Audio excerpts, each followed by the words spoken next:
members of the legislature, executive officers, members of the judiciary, and people of Oklahoma.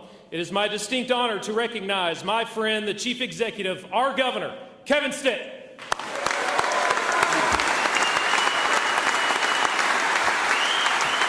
Thank you. Thank you. Thank you so much. Thank you. Thanks, everybody. Thank you so much.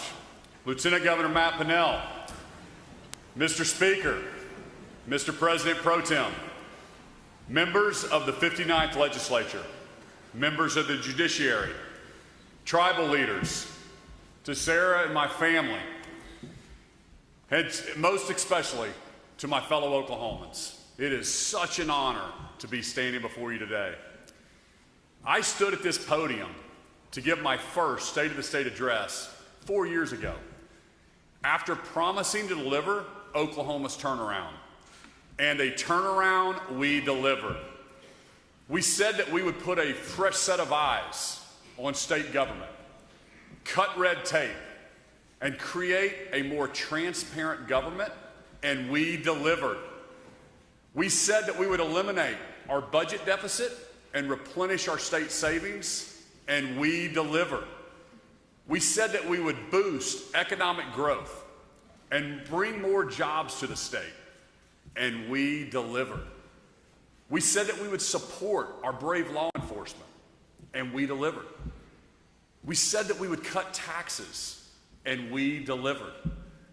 We said that we would invest in infrastructure and education, and we delivered. We've done this by sticking to our conservative principles of lower taxes, family, freedom, and faith.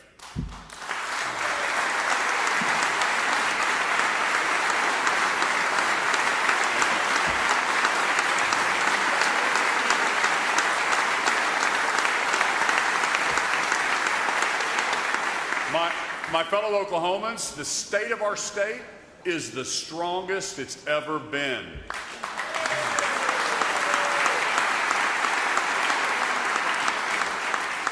I am proud to present my plan for the greatest legislative session we've had yet.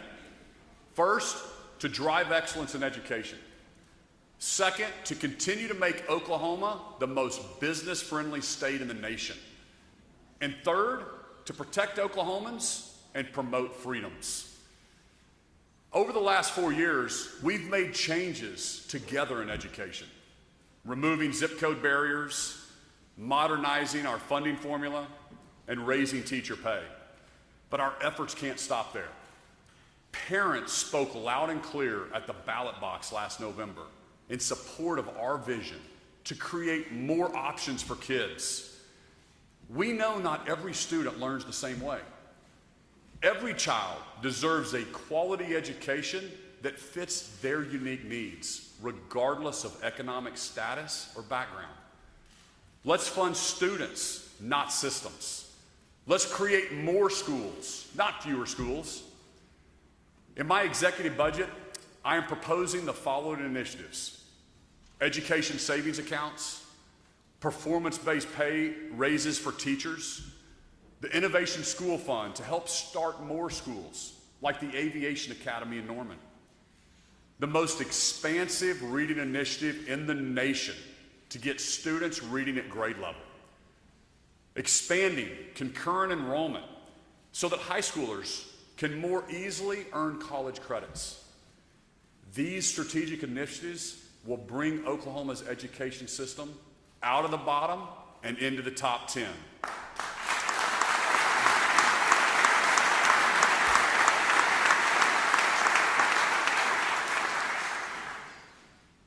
In South Oklahoma City, there's a charter school serving 4,000 students with another 700 on the waiting list.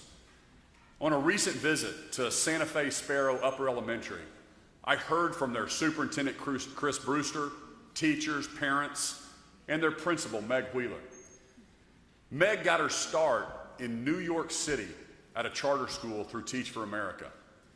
She is a true pioneer who led her school to achieving what was a few years ago impossible. Today, Sparrow is the only A school in the neighborhood. Here's what Meg had to say. Families are the experts. They should be the one to make the choice about where their kids go to school. I couldn't agree with you more. And for all those parents in Oklahoma whose child is stuck in a failing school, we're fighting for you. Meg and Chris are with us today. Will you guys both please stand so we can honor you and what your service is to Oklahoma students?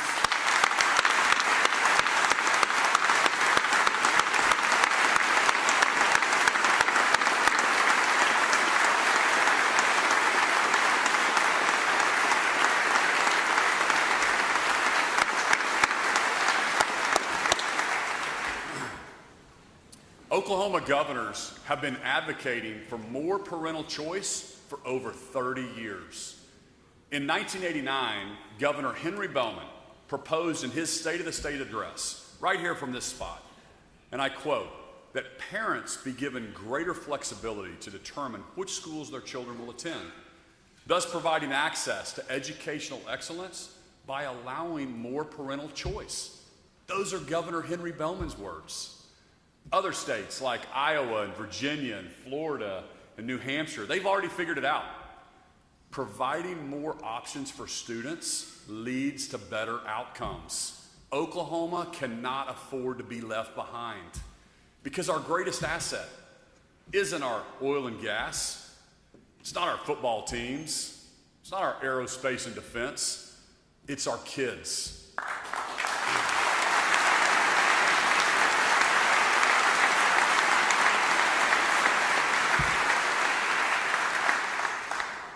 Second in my proposal is to continue to make Oklahoma the most business-friendly state in the entire nation. Since 2019, over 23,000 new jobs have been created. And today, Oklahoma ranks as the third fastest growing economy in the entire nation.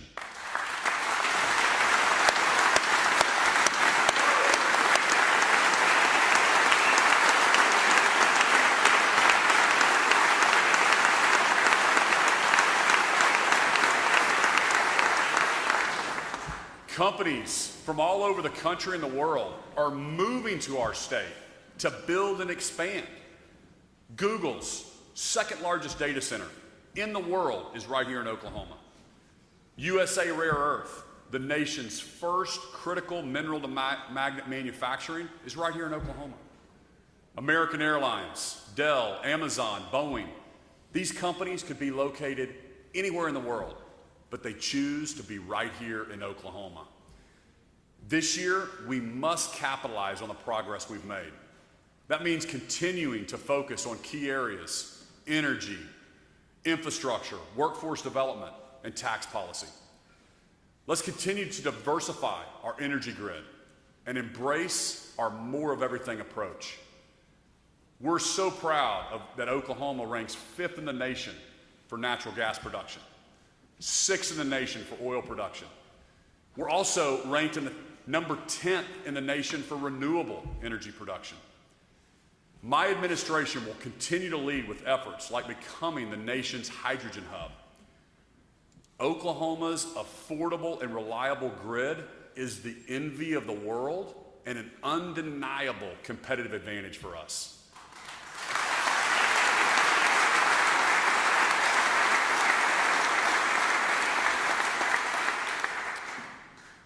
Let's continue to invest in our infrastructure, from roads and bridges to rails and runways to broadband. Oklahoma commute times are some of the shortest in the nation. We must work fast to keep it that way. And as Americans are turning to Oklahoma to build their future, let's learn from gridlock cities like Austin and Denver, and let's get ahead. Broadband and internet access are critical to Oklahoma's future.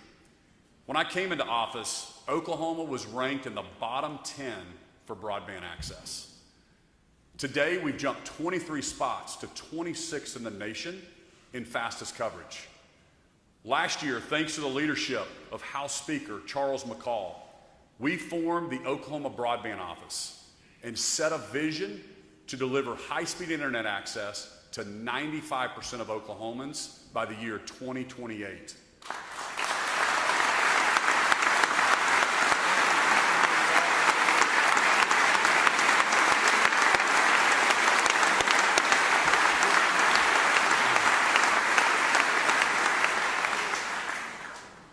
As companies flood to Oklahoma, workforce is the #1 challenge facing businesses.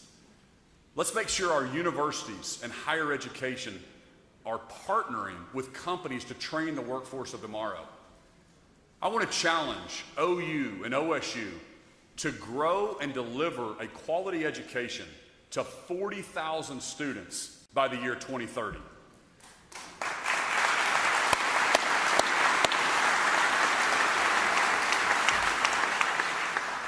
We need our universities to meet the nursing needs of our hospitals, the engineering needs of our growing aerospace industry, the teaching needs of our secondary schools, the software developer needs for our tech companies. Because when we send our kids to college, we expect our tuition to pay for their education, not their indoctrination.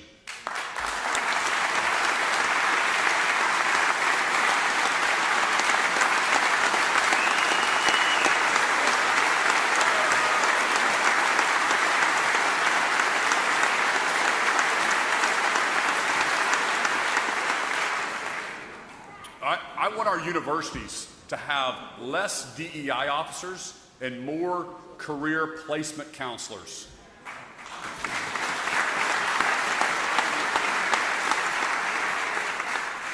I want to challenge our high schools and our career techs to be more responsive to our workforce, because Oklahomans also need more truck drivers, more mechanics and plumbers and electricians and aviation mechanics.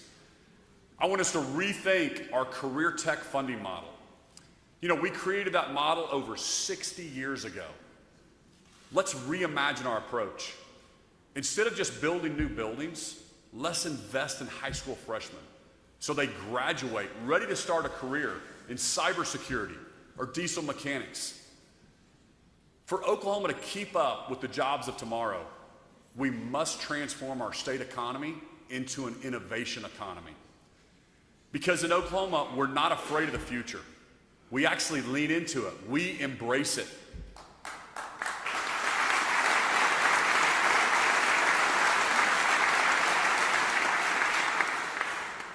Let's continue to promulgate our budding reputation as the regional hub for advanced mobility and unmanned aircraft.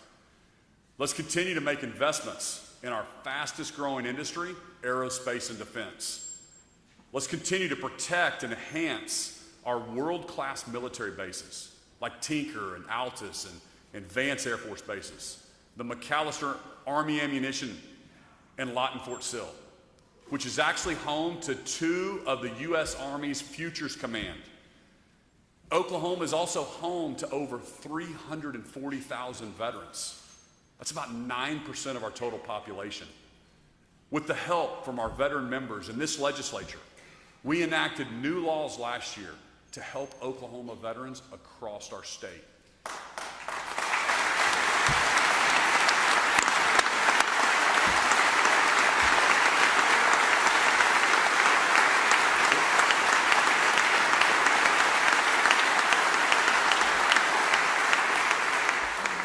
Thank you. It's my goal to make Oklahoma the best state in the nation for those who are fighting for our freedoms.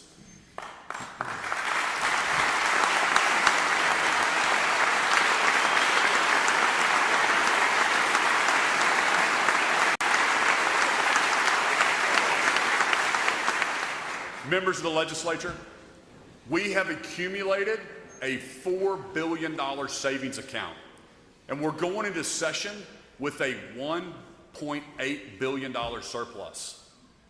With our fiscal discipline, economic growth, and our record savings, let's make a significant statement that Oklahoma is here to stay on the national stage. The time is now. We need to keep the momentum going. Let's cut taxes.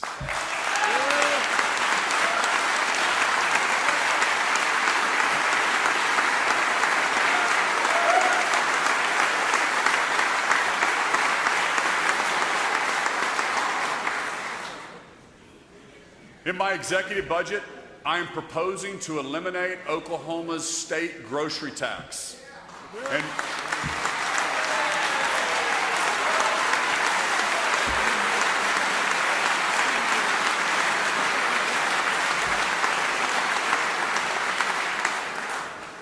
And reduce our personal income tax rate to 3.99%.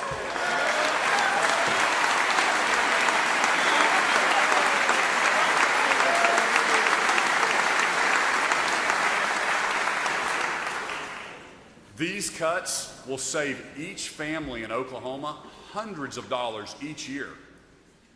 I will continue to make Oklahoma one of the best states to live, work, and raise your family.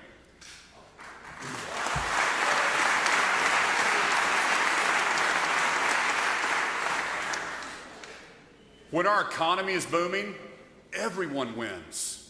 Your personal income goes up, opportunities expand, and the entire tax base grows. But we also must remember there are families still struggling to keep up with record inflation. Before the pandemic, a gallon of milk cost $2.90. Today, it's $4.21. A dozen eggs were about $1.50. Today, they're over $5.50. We can provide families with immediate relief at the store and with bigger paychecks. Last year, Georgia, Idaho, South Carolina, even New York cut taxes. Let's listen to the people we serve. Because Oklahomans sent a clear message last November when they overwhelmingly voted for our vision to shrink the size of government, to cut taxes, and to let the free market flourish. We need to return excess revenue to the people, not grow government.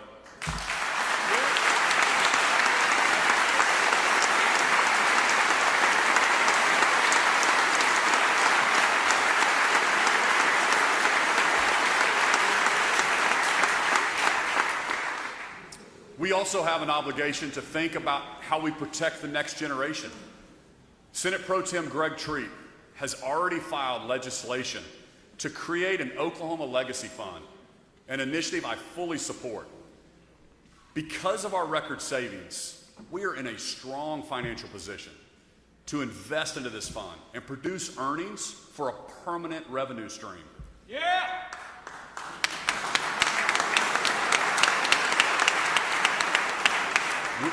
We have done the hard work to be fiscally prudent.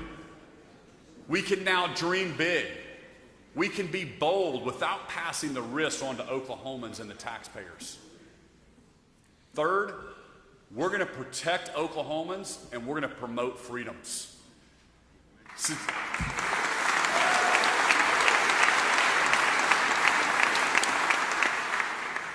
Since I became governor, we have invested over $1 billion into our healthcare system. At the same time, we made it better for Oklahomans and implemented reforms to focus on improving health outcomes, not just billing for procedures.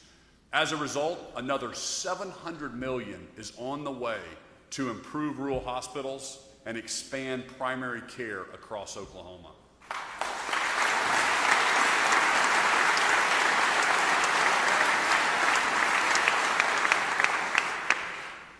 Protecting Oklahomans means that we continue to prioritize highway safety, especially for our rural highways. So far, we have secured millions in federal funding to add shoulders to rural highways. And just last week, Oklahoma secured the largest transportation grant in state history, $85 million for improving I-44 and the US 75 interchange. It's a major win for our state.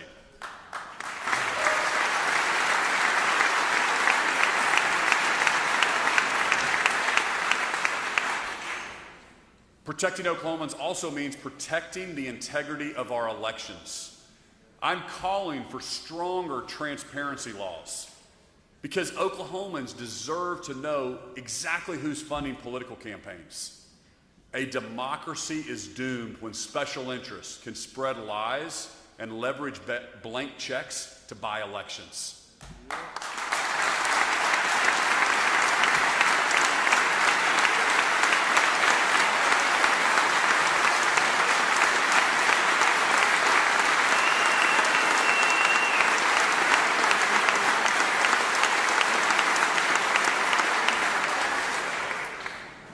Protecting Oklahomans means standing up for our values and our way of life. Whether it's the preposterous vaccine mandate for our National Guard, the ESG attack on affordable domestic energy delivered by our oil and gas industry, or protecting Oklahomans' Second Amendment rights. We will always push back and fight back against the federal overreach from Washington, D.C.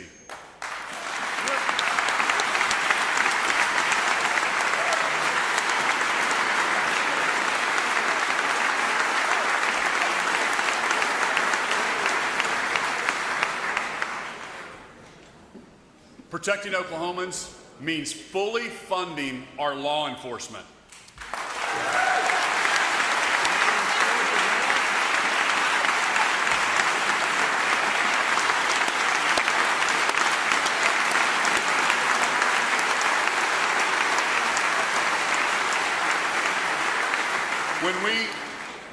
When we back the blue, we're creating safer communities, safer schools, and a safer Oklahoma. This also extends to combating drug and human trafficking and cracking down on illegal marijuana operations in our state. We have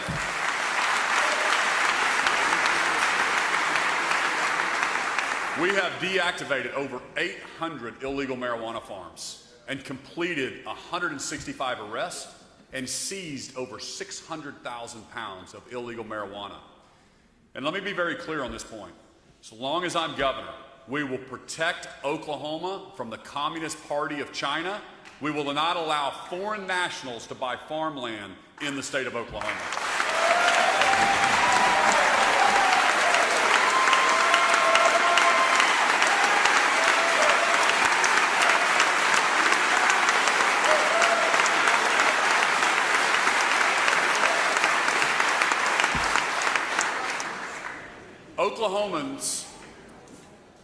Protecting Oklahomans means engaging in smart and meaningful criminal justice reform. Oklahomans elected me to protect public safety. Over the last 4 years, we've closed 4 prisons, safely reduced the number of inmates by over 5,000, reduced crime, and saved the taxpayers hundreds of millions of dollars. Today, Oklahoma is leading the nation in helping those with nonviolent records return to work and get a second chance. It's why we are also leading the nation in the lowest recidivism rate.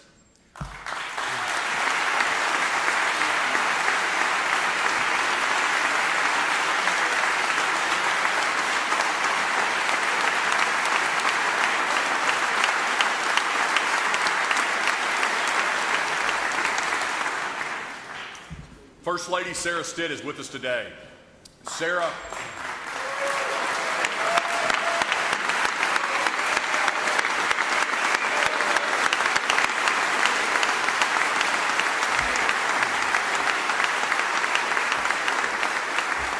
Sarah inspires me every day by her passion for helping Oklahomans, specifically Oklahomans who come from disadvantaged communities or a broken family, or have been stuck in a cycle of poverty. In 2021, through her vision and your collaboration, I signed the Sarah Stitt Act into law, codifying her hard work. Its success has been widespread, not just in our state, but other states across the nation, like Arizona and Louisiana, and it even caught the attention of the White House. This year, I'm looking forward to enacting the next step, the Sarah Stitt Act 2.0. Sarah, on behalf of all of Oklahoma, thank you for your vision and your hard work.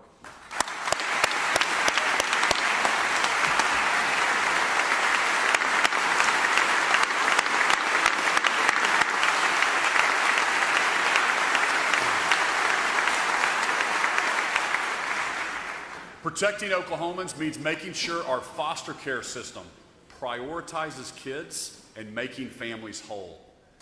We've been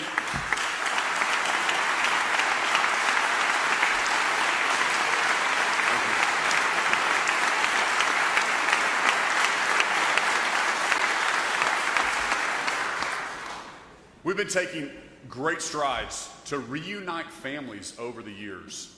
In fact, the number of children in out-of-home care, including those in foster care, has decreased from 11,300 to 6,500 over the last 8 years.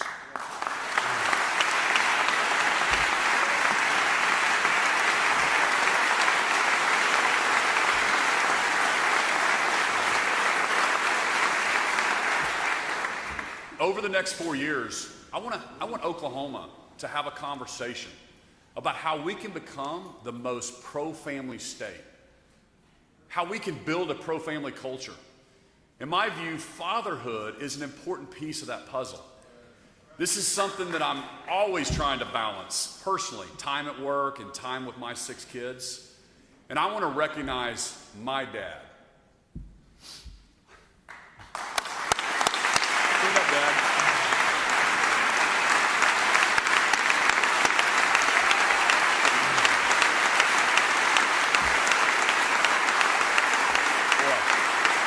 Thank you. I didn't think I'd get choked up there, Dad. I love you. Thank you for pouring into my life. You know, sadly, there has been a movement in our nation that dads are dispensable. Right now, the United States is a world leader in fatherless families.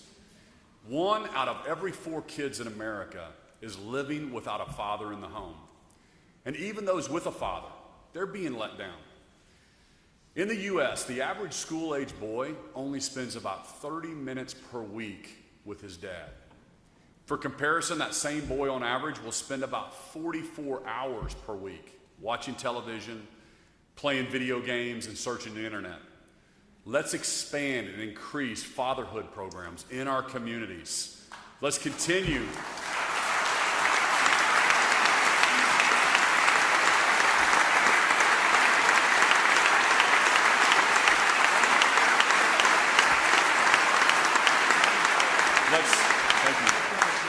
Let's continue to foster the importance of healthy homes with 2 involved parents. And let's not leave out other members of the family, like grandparents and their rights. Let's become the most pro-family state in which every member of the family is respected, loved, supported, and included. You know, with me today is Marquise Dennis. Marquise was a product of these statistics, and he spent 5 years in prison. But he turned his experience into something amazing. Marquise is the founder and director of Birthright Living Legacy, which helps fathers take a more active role in their family. So far, they've helped over 200 fathers and their families. Marquise is with us today. Would you please stand up so we can recognize you?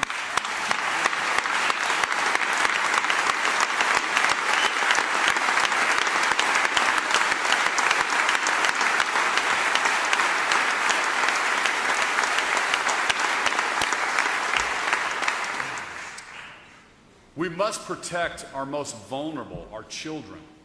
After all, minors can't vote, can't purchase alcohol, can't purchase cigarettes. We shouldn't allow a minor to get a permanent gender-altering surgery in Oklahoma. That's why I'm calling for the legislature.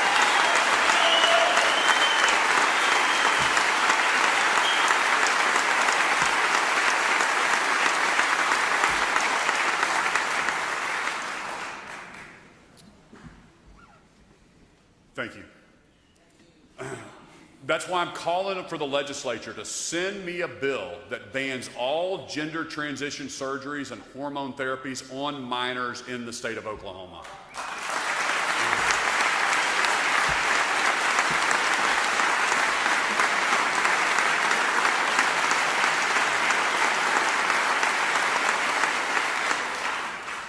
As governor, I will never shy away from calling out right from wrong. I will not be intimidated by partisan interest groups or make decisions based on groupthink. I will continue my responsibility to lead, not follow. I ran for this office 5 years ago because I was tired of seeing other states succeed while ours got left behind.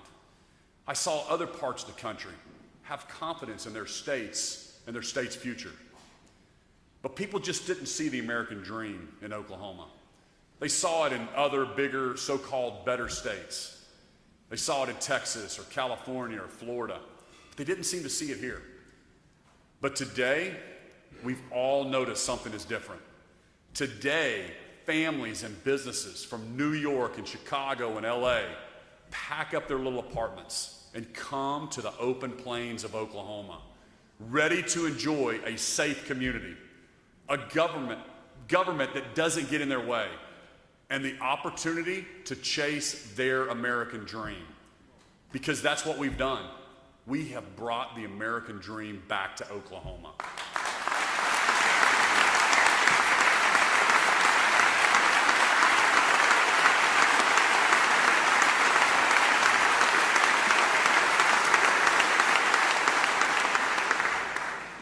You know, some people don't believe that. They say, well, we're really not top 10.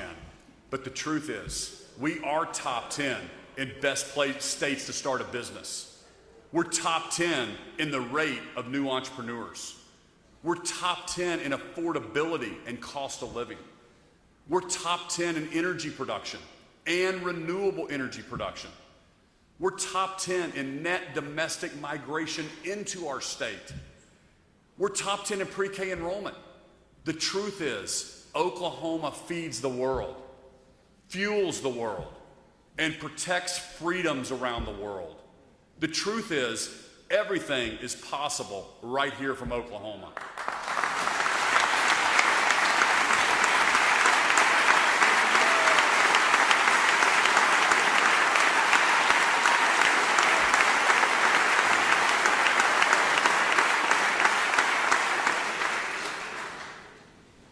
The future doesn't belong to the timid or those who protect the status quo. The future belongs to the brave, the pioneers, the go-getters, the can-doers. The future belongs to Oklahoma. God bless you, and may God continue to bless.